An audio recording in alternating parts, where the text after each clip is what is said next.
सबजनालाई मेरो फिरन्ते भ्लगमा चाहिँ के अरे स्वागत छ। र आज हामी चाहिँ के अरे दिमदिमी जाँदैछौँ घुम्नको लागि चाहिँ।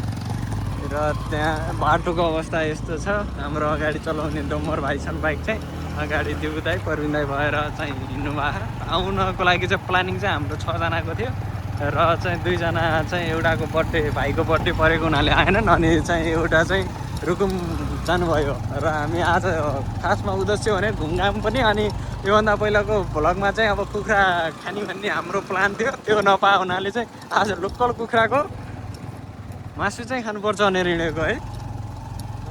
र चाहिँ बाटो यस्तो अप्ठ्यारो नै रहेछ, अफरोड पानी बर्खाको पानीले गर्दाखेरि बाटो चाहिँ बिगारेको रहेछ र खाल्टाखुल्टी यताउता छ। र हामी चाहिँ अब 4 जना भएर चाहिँ जाँदैछौँ र राम्रो राम्रो सिनहरू चाहिँ आएको बेला चाहिँ क्लिप वाइज चाहिँ भिडियो बनाउँदै राख्दै गर्छु र अहिलेलाई चाहिँ यतिमै सीमित गरौँ। आउने बेला त आइयो, यो पानी परे मस्त पानीले भिजाउने भयो र फर्किने बेला कसरी फर्किने हो, बाटो चिप्लो हुने होला। यो अगाडि अटो, अब पानी ठुलो, लोकल कुखुरा त अब खाइयो अब पानी पनि खाने भयो भिजेर। र यो उकालो लास्टे भयो हुनाले बाइकले पनि खासै जोड गर्दैन तान्नलाई। अगाडि त्यसमाथि अटो, कताबाट टेक्ने कति पुचिल झन्ने खुट्टा छ। हेलो गाइस, आज हामी दिमदिमी लेक जान लागेको। नवीन दाइसँग चाहिँ रेनकोट रहेछ, रेनकोट ओढेर बस्नु भएको छ। हामी चाहिँ केही नभएर यस्तो हालतमा छौँ, ट्र्याक्टरको ओत लागेर बसेका छौँ। जोन डियर ट्र्याक्टरमा बसेका छौँ।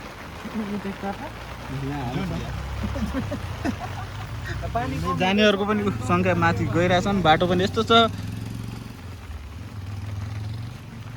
हाम्रो नवीन दाइ यता हुनुहुन्छ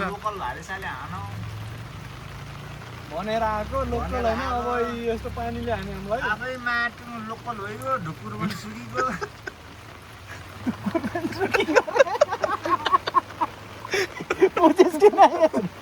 ओ भाइ भाइ कहाँ हो?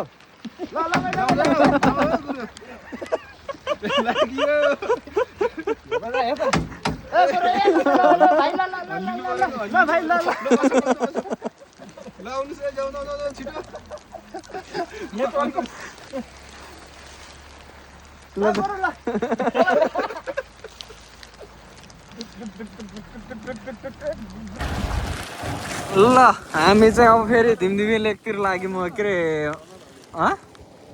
ल यो पानी बाटोको अवस्था यस्तो छ। मोबाइल खस्यो भने के गर्ने, फेरि तनाव छ। अब मोबाइल पनि एकचोटि किन्ने हो। त्यसै अगाडि दाइहरू चाहिँ जानुभयो। यो हावा, यो पानीको कसम आज लोकल कुखुरा थकाली नास्ता पसलमा यहाँ रहेछ एउटा के अरे के भन्छन् यार, त्यो त भन्नु भएन। मेरो भ्लग चाहिँ फेरि बाआमाले पनि हेर्छन्, नराम्रो हुन्छ र त्यो भएर यो खानु पर्ला भन्ने छैन। अब भाले खान भनेर दिमदिमी लेक जाँदैछौँ र यतातिर गाउँ बस्ती यस्तो राम्रो पानी परेर आधी घन्टा चाहिँ हामी रोक्यौँ ट्र्याक्टरको उसमा। ट्र्याक्टरको भिडियो ट्र्याक्टरमा बसेको पनि हेर्नुभयो होला। चाहिँ हाम्रो डम्बर भाइ चाहिँ अगाडि चलाइरहन्, घ्यात्रे पारेर झन्डै खसिनँ म। र जोस् अब शनिबार हाम्रो बिहान किटलीको चिया पिएपछि अब डाँडाकाँडा घुम्ने बानी परिसकेको छ। योभन्दा पहिला पनि हामी सवारीकोट गयो। यो चाहिँ अब हामी अहिले दिमदिमी लेक भालेहरू देखिन थाले। भाले खाने भनेको भालेको रहर हो सबभन्दा मेन मुद्दा भनेको।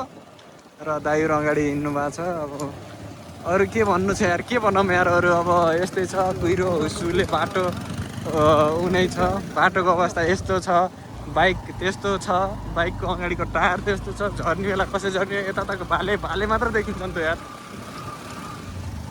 कहाँ हो अब भाले खाने? ढुकुर दाइ, ढुकुर उठ्यो।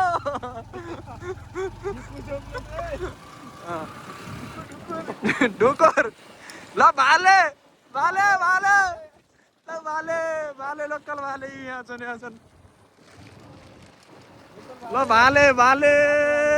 भालेको संसारमा आइयो। ल फाइनली चाहिँ हामी चाहिँ मर्फेस आइपुग्यौँ। हाम्रो परविन दाइ चाहिँ यहाँ बसेर अब कुखुराको सुखानालाई काटेर, अर्को यता चाहिँ डम्बर भाइ छन्, यता चाहिँ अब कुखुराको पर्खाइमा छ। अनि हाम्रो लम्बु दाइ 30 वर्ष भइसक्यो, एउटा बुढी भेटाउनु न के गर्ने यहाँ हुनुहुन्छ। हाम्रो चिया चाहिँ बाहिर पाक्दैछ उहाँ दाइले चलाउँदै हुन्छ लाइन पाक्न लागेको बाउ छोरा लड्दैछन् त्यसको आमासँग हिँडिरहेको रहेछ अनि फर्काएको त्यसले एकछिन हाम्रो के अरे दिप दाइले चाहिँ अब तातो तातो चिया पिउँदै हुनुहुन्छ अनि हाम्रो डम्बर भाइले अनि यता यो भाले खाने भने यही भाले हो कहाँ अनि अब भाले खाने प्लान फेरि पनि क्यान्सल भएर हामी चाहिँ फेरि उहाँ लाग्दैछौँ के अरे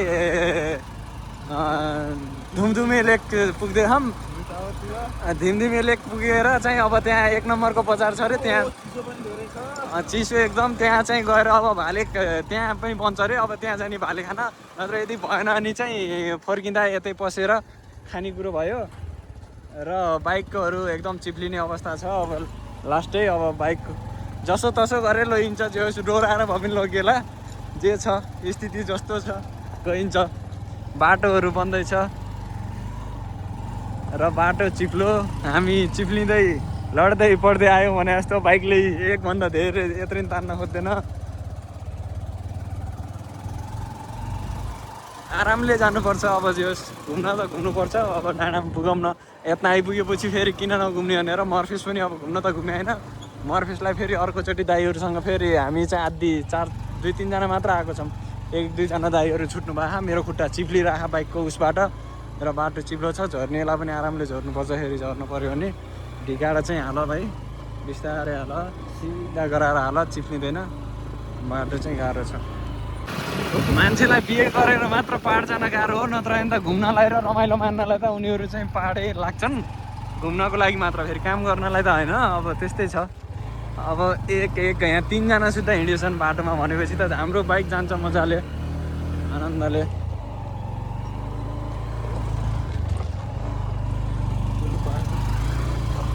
खतरा रहेछ भाइले यार 3 जनाको वेट हानेर लग्यो यार र चाहिँ गर्लफ्रेन्डहरू राखेर हिँड्छन् अब आफ्नो त अब दाइ भाइहरू छन् अब सबै जिन्दगीमा यिनीहरूलाई मात्र राखेर हिँड्ने भइहाल्छ र यताको सिनहरू हेर्न सक्नुहुन्छ यी मर्फेसको बवाल छ मर्फेस डाँडा चाहिँ ऊ त्यताबाट घुमेर हामी चाहिँ तल झर्ने हो यो चाहिँ अब त्यहाँ जुका लाग्ने ठाउँ त्यता हो र यो गाउँहरू राम्रो छ पाहाडतिर आउँदाखेरि सुन्दर छ जो सुन्दर नेपाल स्वर्ग हो नेपाल चाहिँ यसो घुम्नको लागि चाहिँ गाउँहरूको बस्ती अब खानासाना पाक्ने टाइम लाग्यो राम्रो छ डेन्जर छ रोड जियोस् भर्खर ढिका बिरालो हाल्यो भने तलतिर पुग्ने अवस्था हुन्छ बाख्रा मात्र चर्ने छन् बाख्राहरू पानीले चिसोले कुथुक्क भिजिहान् तर यताका च्याङ्ग्रा जस्ता बाख्रा चाहिँ र हामी चाहिँ अझै धिमधिमे लेक पुग्न अझै टावर लिएर पुग्न अझै टाइम लाग्छ तल घोराई बजार भयो अगाडि दाइहरू जानुभएको र यताको सिन पनि राम्रो रहेछ टक्क दामी ठाउँ चट्ट हेर्नलाई लायकको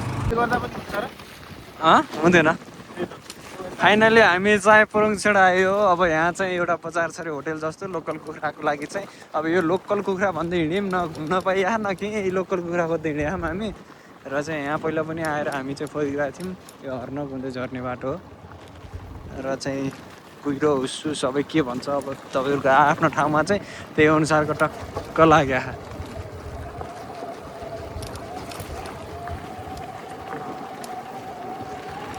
यो कुहिरो हिँडेको चाहिँ टाइम ल्याप्समा बनाउनुपर्छ कि टाइम ल्याप्समा ट्याक्क तर हामी उ गर्दासम्म फेरि उ गर्छ होला उडिसक्छ होला